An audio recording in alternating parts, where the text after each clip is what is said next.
नमस्कार, स्वागत है आपका। टीएनपी न्यूज देख रहे हैं आप और मैं हूं आपके साथ शाहनवाज मिर्जा। मोदी सरकार के 9 साल पूरे होने के उपलक्ष्य में केंद्रीय गृह मंत्री अमित शाह संपर्क अभियान के तहत नांदेड़ पहुंचे, जहां उन्होंने एक रैली को संबोधित भी किया और साथ ही शिवसेना नेता उद्धव ठाकरे पर 2019 में महाराष्ट्र विधानसभा चुनाव के बाद मुख्यमंत्री पद के लिए भारतीय जनता पार्टी को धोखा देने का आरोप लगाया।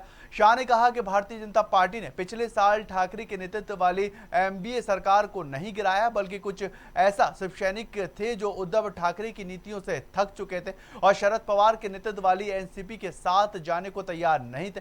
अमित शाह ने यह भी कहा है कि उद्धव ठाकरे से बात की गई थी कि अगर चुनाव में एनडीए गठबंधन जीतता है तो देवेंद्र फडणवीस सीएम होंगे। इस पर उद्धव राजी हो गए थे, लेकिन 2019 के विधानसभा चुनाव परिणाम आने के बाद उद्धव ने यह वादा तोड़ दिया है और उन्होंने कहा कि ठाकरे एनसीपी की गोद में जाकर बैठ गए हैं। मैं उद्धव ठाकरे को पूछना चाहता हूं, कर्नाटक में जिनके आप साथी हो, उनकी सरकार बनी, वो वीर सावरकर को इतिहास से के पुस्तक से मिटाना चाहती है। क्या आप सहमत हो?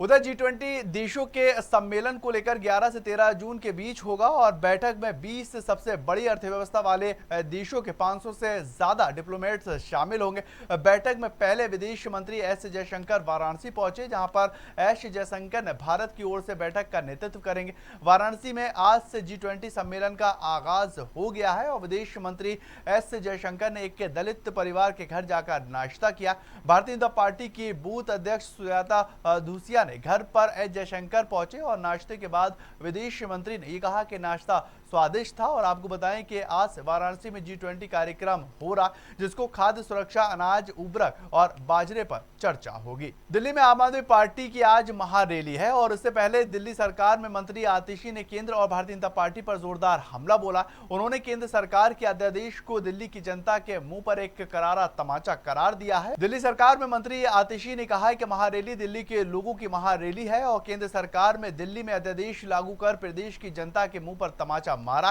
दिल्ली में केंद्र की तानाशाही जारी है और भारतीय जनता पार्टी जिस राज्य में चुनाव नहीं जीती है वहां विधायकों की खरीद फरोख्त होती है। महारैली में हमने दिल्ली के हर लोगों को आमंत्रित किया है और दिल्ली की जनता केंद्र को बताएगी कि वो आखिर क्या चाहती है। दिल्ली सरकार में मंत्री आतिशी ने एक नए ट्वीट में उपराज्यपाल विनय कुमार सक्सेना पर भी निशाना साधा और कहा कि एलजी साहब के पास हर उस काम के लिए समय है जो उनकी जिम्मेदारी नहीं निभाता। उधर मध्य प्रदेश में इस साल विधानसभा चुनाव होने वाले हैं और इस चुनाव से पहले भारतीय जनता पार्टी अपना केवल मैदानी स्तर पर बल्कि आंतरिक स्तर पर भी तैयारियां करने में जुटी हुई है। इसके मद्देनजर भारतीय जनता पार्टी संगठन से जुड़े कुछ नेताओं की बड़ी जिम्मेदारी उनको दी जा रही है और ये नेता आंतरिक स्तर पर बैठक कर पार्टी को लेकर मजबूती प्रदान करेंगे। इससे भारतीय जनता पार्टी के आंतरिक मामलों को भी बैठक में मदद मिलेगी और इसके माध्यम से कई चीजों का निपटारा भी किया जाएगा। भारतीय जनता पार्टी नहीं चाहती कि उसकी कोई भी आंतरिक बात बाहर आए और विपक्ष को हमलावर होने का बिल्कुल मौका दिया जाए। कई नेताओं को जिम्मेदारी दे दी गई है कि वो विपक्ष की तरफ से बनाई गई रणनीति को लेकर भाप लें और उसको लेकर बेहतर तोड़ निकाला जा सके। तमिलनाडु के मुख्यमंत्री और डीएमके पार्टी के मुखिया एमके स्टैलिन ने गृह मंत्री अमित शाह के ऊपर निशाना साधते हुए केंद्र सरकार की ओर से किए गए कामों की लिस्ट मांगी है और उन्होंने कहा कि केंद्र मंत्री अमित शाह पिछले 9 साल में केंद्र सरकार की ओर से तमिलनाडु में लागू की गई योजनाओं की एक लिस्ट जारी करें। मुख्यमंत्री एमके स्टैलिन अपनी पार्टी देवेंद्र मुत्रे कड़गम यानी कि डीएमके के पदाधिकारियों को सेलेम में संबोधित कर रहे थे और इस दौरान उन्होंने भारतीय जनता पार्टी पर जमकर निशाना साधा। इसके साथ ही स्टैलिन यूपीए में साल 2004 से लेकर साल 2014 के दौरान लागू की गई योजनाओं को लेकर सूचीबद्ध किया है। राष्ट्रीय जनता दल अध्यक्ष और पूर्व रेल मंत्री लालू प्रसाद यादव अपना 76वां जन्मदिन मना रहे हैं और सोशल मीडिया पर लालू प्रसाद यादव के केक काटने की तस्वीर खूब वायरल हो रही है। ये तस्वीर राबड़ी आवास की है और लालू प्रसाद के साथ उनकी पत्नी राबड़ी देवी और बेटी मीसा भारती सहित 4 बेटी, बेटे, बहू और नाती नातन दिख रहे हैं। रोनी अपने परिवार के साथ सिंगापुर से पटना आई हुई है और वहीं लालू प्रसाद यादव के बड़े बेटे तेज प्रताप यादव ने वृंदावन से वीडियो कॉल पर ही जन्मदिन की बधाई दी है। आपको बताएं कि लालू से ज्यादा इस बार उनकी पार्टी उनका जन्मदिन मना रही है और राजद ने इस सामाजिक ओप में सद्भावना दिवस के रूप में भी मनाती दिखेगी।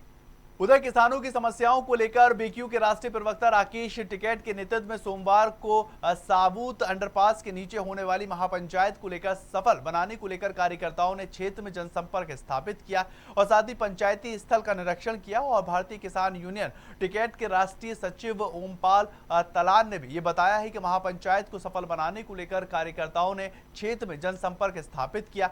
उन्होंने कहा है कि किसानों के शोषण के खिलाफ 12 जून को होने वाली पंचायत ऐतिहासिक होगी और शोषण के खिलाफ नए आयाम स्थापित करते हुए किसानों के आंदोलन को नई गति मिलेगी। उन्होंने यह भी कहा कि प्राधिकरण विकास से करने का मंत्र नहीं बचे हैं और इनका मकसद सरकार के इशारे पर किसान का शोषण करना है। राज्य प्रधान ने कहा है कि यमुना प्राधिकरण की तरफ से किसानों के साथ घोर अन्याय किया जा रहा है, जबकि किसानों की कृषि भूमि का अधिग्रहण किया जाता है तो उन्हें शहरी बताकर 4 गुने के बजाय 2 गुना मुआवजा दिया जाता है और विस्थापन के समय उन्हें ग्रामीण बताकर R&R के फायदे दिए जाते हैं।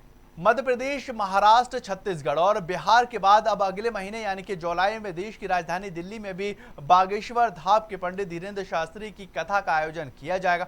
जानकारी के मुताबिक 5 से 8 जुलाई तक के दिल्ली के रामलीला उत्सव ग्राउंड IPX पूर्वी दिल्ली में कथा का आयोजन होगा। और वहीं पंडित धीरेन्द्र कृष्ण शास्त्री के दिल्ली आने की जानकारी के बाद भारतीय जनता पार्टी के नेता कपिल मिश्रा ने ट्वीट कर कहा है कि बागेश्वर धाम सरकार दिल्ली में पधार रहे हैं। आपको बताएं कि पंडित धीरेन्द्र कृष्ण शास्त्री के कथा का आयोजन 5 जुलाई को भव्य कलश यात्रा के साथ शुरू होगा। इसके बाद 3 दिवसीय यज्ञ शुरू होगा और इसके बाद 7 जुलाई को दिव्य दरबार सजने वाला। वहीं 8 जुलाई को पंडित धीरेन्द्र कृष्ण शास्त्री के भक्त उनका दर्शन कर पाएंगे। और वहीं हॉल में बागेश्वर धाम सरकार की कथा का बिहार में समापन हुआ था।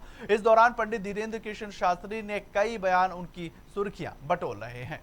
मध्य प्रदेश के सागर के देवरी कला में सरकार एक गांव से दूसरे गांव को जोड़ने के लिए सड़कें बनवाती है ताकि गांव को कनेक्टिविटी परिवहन की दृष्टि से फायदा मिल सके। लेकिन इसके उलट देवरी जनपद की ग्राम पंचायत घाट पीपरिया में आधी अधूरी पड़ी सड़कें ग्रामीणों के लिए मुसीबत और परेशानी का कारण बन रही है, जिसके संबंध में ग्रामीणों की तरफ से लगातार 181 नंबर पर शिकायतें दर्ज करवाई जा रही हैं, लेकिन ग्रामीणों की समस्या का समाधान नहीं हो पा रहा। ग्राम पंचायत के सरपंच सचिव लापरवाही का खामियाजा ग्रामीणों को भुगतना पड़ रहा है। और वहीं ग्रामीणों का यह आरोप है कि पंचायत कर्मियों ने सुदूर सड़क के निर्माण में गुणवत्ता को ताक पर रखकर निर्माण कराया गया है। चलिए फिलहाल इस बुलेटिन में इतना ही। खबरों के लिए आप लगातार बने रहें TNP न्यूज के साथ।